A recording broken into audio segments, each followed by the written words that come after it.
शरद पवार साहेब बोलतायत की याच्यामध्ये दुबार मतदार आहेत, शेतकरी कामगार पक्ष बोलतोय, कम्युनिस्ट पार्टीचे लोक बोलतायत, काँग्रेसचे लोक बोलतायत, सगळेच जण बोलतायत. एवढंच नव्हे, भारतीय जनता पक्षाचे पण लोक बोलतायत की दुबार मतदार आहेत, शिंदेचे लोक बोलतायत दुबार मतदार आहेत, अजित पवारांचे लोक म्हणतायत दुबार मतदार आहेत. अरे मग अडवलंय कोणी?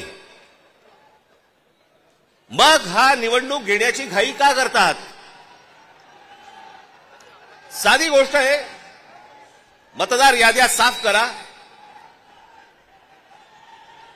आणि मतदार याद्या साफ केल्यानंतर त्या पूर्ण पारदर्शक केल्यावरती मग जेव्हा निवडणुका होतील त्याच्यानंतर यश कोणाचं अपयश कोणाचं सगळ्या गोष्टी मान्य. पण सगळं लपून लपून लपून छपून जे चालू आहे ते कशासाठी? पण मी आज 2-3 गोष्टी तुम्हाला आज दाखवण्यासाठी इथे आणलेल्या आहेत.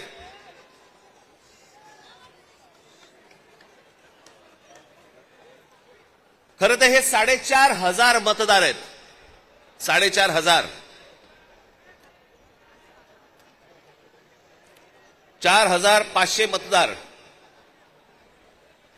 हे कल्याण ग्रामीण, डोंबिवली, मुरबाड आणि भिवंडी मधले मतदार आहेत.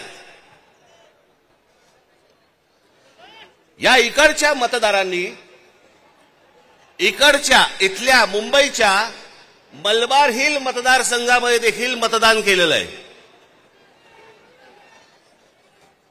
4,500 मतदार हे या ठिकाणी राहणारे यांनी मलबार हिल मतदारसंघामध्ये मतदान केलेलं आहे. त्यातल्या अगदी नावाला म्हणून मी तुमच्यासाठी हे एवढे मतदार आहेत, हे एवढ्या लोकांनी हे तिथे राहत आहेत, तिथेही मतदान केलं आणि मलबार हिलमध्ये देखील मतदान केलं.